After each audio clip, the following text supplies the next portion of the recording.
Hey, welcome back to my channel. So it's Melissa here with another video. You've read from the title, you also know what's breaking news. So if you haven't already, you have to watch my previous video. As I was editing this last video, I'm telling you, this story has so many legs to it that I think that there's going to be so much uncovered about it. As I said in the previous video, I'm kind of discussing these hashtags, whether people are surviving or not, kind of like ad nauseum, but at this point, it's becoming annoying because we're kind of like watching these videos and just seeing the differences in how people are policing. So I'm not gonna be saying his name because I think he has enough notoriety and there's so many people that's touting him as a hero as is.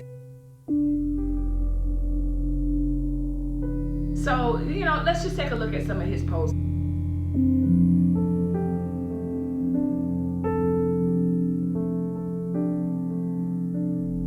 So as you can see, for someone that's 17 years old, you can literally see that he has definitely a hand on some weapons for sure. And I'm not sure of the legality of whether he can own them or not.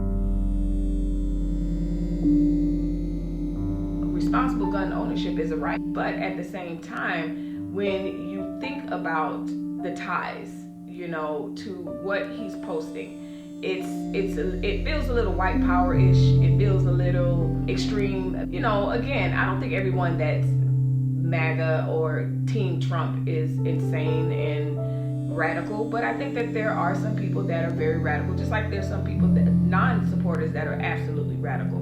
So when you look at this guy's history, it's almost like the stereotype with the shooters that shot up schools, and it was like, okay, did they have a black trench coat? Did they have weapons? Were they loners? If you look at his social media posts and what he was connected to, it's almost like he fit the check mark to somebody that would one day lose it on some people. So allegedly he comes down, he was driven to Wisconsin by his mom. He is from Illinois, which I found was very interesting. Even though the states are really close together, it's almost like when you read his post, he definitely felt like it was his mission. And when you read about the different organizations he was involved in, would I expect him, or should I expect that that's how he was going to end up manifesting his interests? Absolutely not. Just because kids are on the junior police patrol or the junior firefighter, that doesn't mean that those kids are gonna wild out. I don't expect that. But when you look at the tone, it's definitely sort of militant. And so I'm gonna call it as I see it. So I wouldn't be surprised, I am not surprised that he ends up with these militant ideas. He takes it upon himself, his mom takes it upon herself to drive him clear across the state with an assault rifle to help control the rioters in Wisconsin. Now, you have people that are actually congratulating him and thanking him for his service. Hours before he went on his rampage, the police officers were giving him water, thanking him. Like there is actually video, and we'll see here, where people have interviewed him. So it's almost like he showed up at the riots and he made a name for himself. Not necessarily in a bad way. Yeah, it ended up being a bad way. But as he was maneuvering and manipulating through the protests and everything, everybody knew who he was. The minute he shot up those people, and he ended up being able to tell the police, hey, the people who I shot is that way, and then he went home. He went home, which is very interesting to me. Watch my last video because I literally have a laugh about that. Are you kidding me right now? He's literally directing them. Hey, who you want is back that way. Go help him. But he was able to do that. The cops fed him, gave him water. Thanks, buddy. You're really helping us out. Come on. That gave him wings. Speaking of wings and authorization, it's also been reported that he was allegedly posting from a MAGA convention. He was at a MAGA convention and he was on the front row. Now, again, disclaimer, do I think all MAGA people that support Trump are extremists and they're weird and no, absolutely not. I have my personal, I have my questions, I have questions, but at the same time, vote for whoever you feel like is in your interest, who you want to represent you, all of that. For me, yes, his personality matters. I don't care about no policies or anything else. And that's really the main thing that people, dote on. His policies. Okay, great. That's what works best for you. I don't want someone, I don't care how great the policies are. Thank you, but I don't want you. That's how I feel. You pass this policy that are like, thank you, but I don't. And I think it's okay to kind of feel that way. I think that it's okay to feel that way because the other part of the flip side of that is, I think it's a great injustice that the MAGA people, some MAGA people, I'll say the extremists, do themselves a great injustice with this blind allegiance. I speak about the blind allegiance to the police officers in my last video, but in this video I want to talk about the blind allegiance to MAGA. So like I said, this shooter was on the first row. He's a MAGA, he's an extremist. Am I saying that everyone that's MAGA is? Absolutely not. However, unless you are, so this is where the blind allegiance comes from. People in the name of I love his policies will ignore Trump's demeanor, his language, his behavior, and anyone with a half a brain knows that the things that this man is saying and encouraging is not okay. Even from his pre-presidential days when he was trying to become the candidate and the things that he was saying. Like, I find it hard to respect your point of view politically if you can't even admit that this stuff is crass. Just tell me, like, yeah, I had one Republican in 3 years, almost 4 years. Finally, I met one Republican who was like, yeah, he's a jerk, but it's his policies. I can respect you for that. I respect him for that because he because he knows that, this man is insane. Like, are you kidding me right now? This is not okay. So I can respect a Republican that say, you know what, yes, he's a trip, but guess what? I like his policies. But when you guys say, oh, the rallies are so peaceful. No, they're not. He'll tell them, get these MFers out of here. Hit them in the head as they go through. Like, he's a little tamed now. You know what, let me rephrase that. He's not a little tamed. He's just focused on different things now.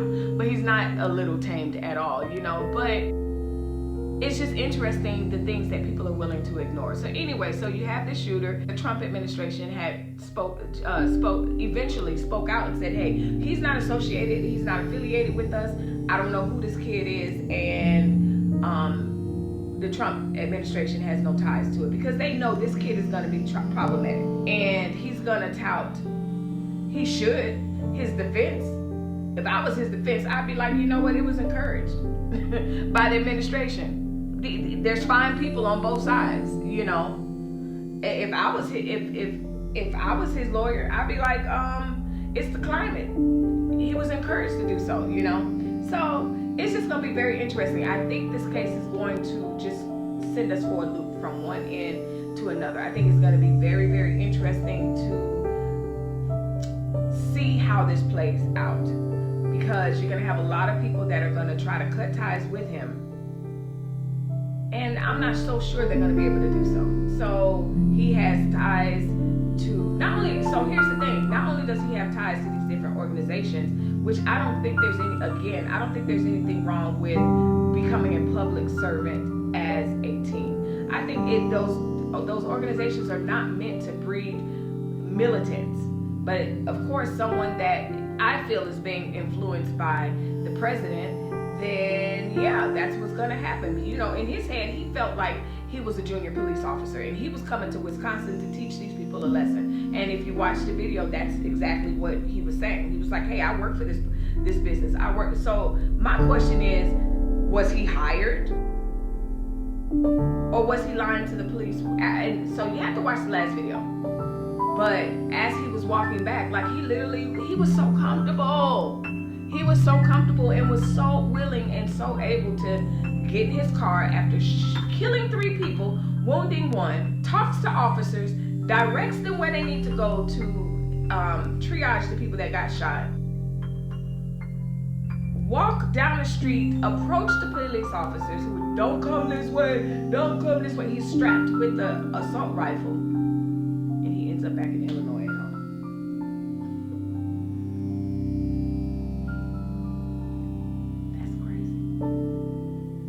That's crazy. I don't care who you are, that's crazy. But whatever. That's neither here nor there. The other part that I forgot to mention is the long list of criminal past that he's had. He's gotten in trouble with some things before.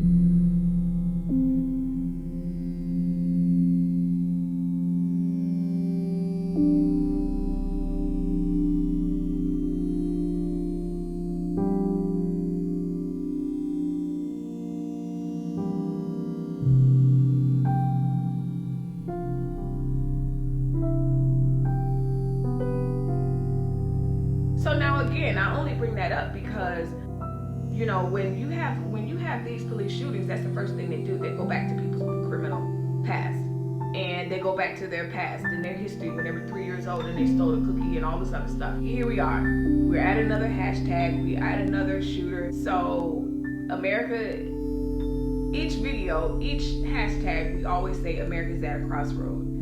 I think we're at a crossroad with this one because you see so many facets of what people that believe Black Lives Matter and injustice is being handed out unfairly, and it's not equity at all. Like, you see the handling of this young man as he was arrested and given water and made sure he was okay and all this, and then while brandishing an assault rifle, and then you'll see someone that they're threatened because they're just Black. So we'll see how this unfolds, and I'll be back with another video as we get closer and closer and have more information, because I feel like I just feel this is gonna be interesting. This is gonna be very, very interesting, and we'll see. It's gonna be very interesting how this folds out. So with that being said, thanks for watching, and just continue to be encouraged. Be a part of the be a part of the be a part of the peace process instead of raising you know what. Thanks for watching. Bye bye.